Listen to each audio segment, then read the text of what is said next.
see a lot of people are not understanding how time travel works, how time paradox works, etc.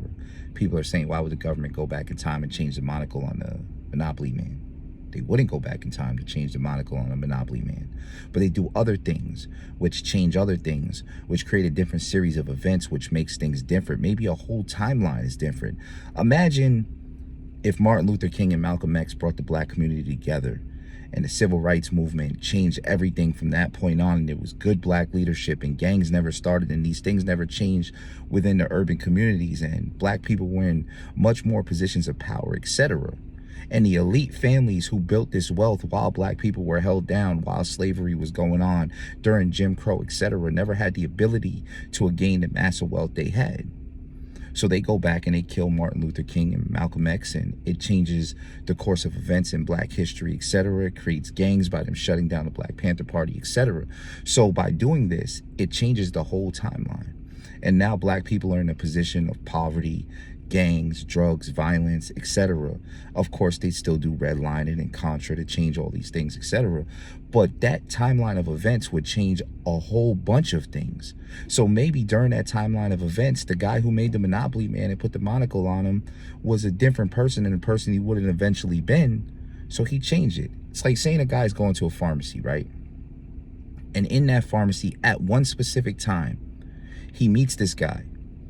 And the guy he meets is the guy that helps him start a billion-dollar corporation. They get to talking and they got good ideas and they come together, they build this billion-dollar corporation, right?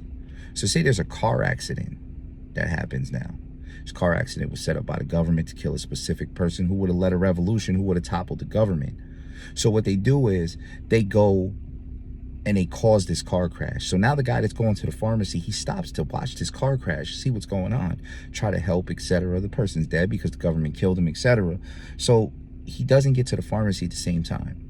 So he never meets this man who would have made this billion-dollar corporation. Now, did the government try to stop that man from making billions, etc.? No. No, the government went back in time to stop one other specific individual, but it's a time paradox.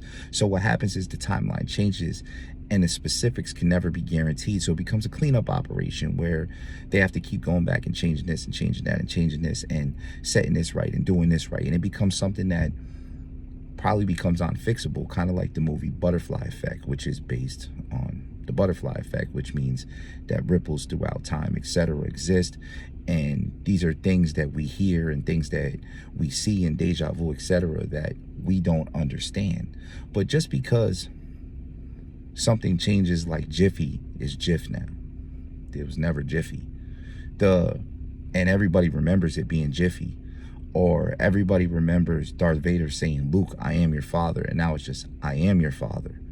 Because other events change that cause ripples and changes within other things, or whole timelines changes.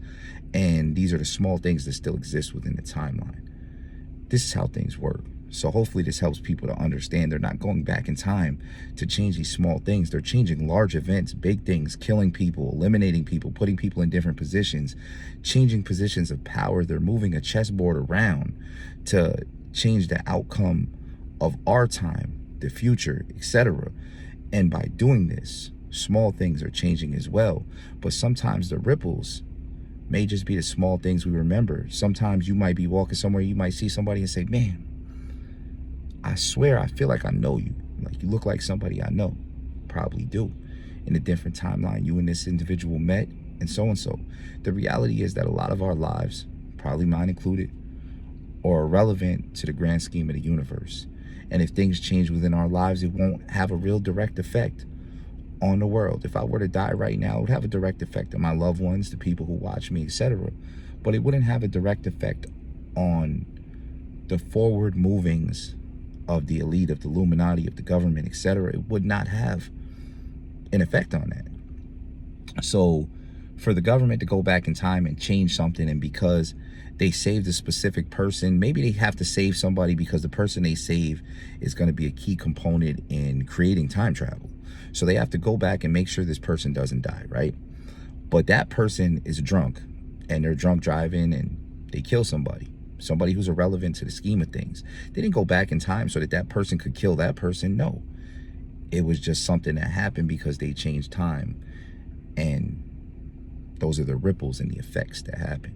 So hopefully this helps you to understand my last video a bit better.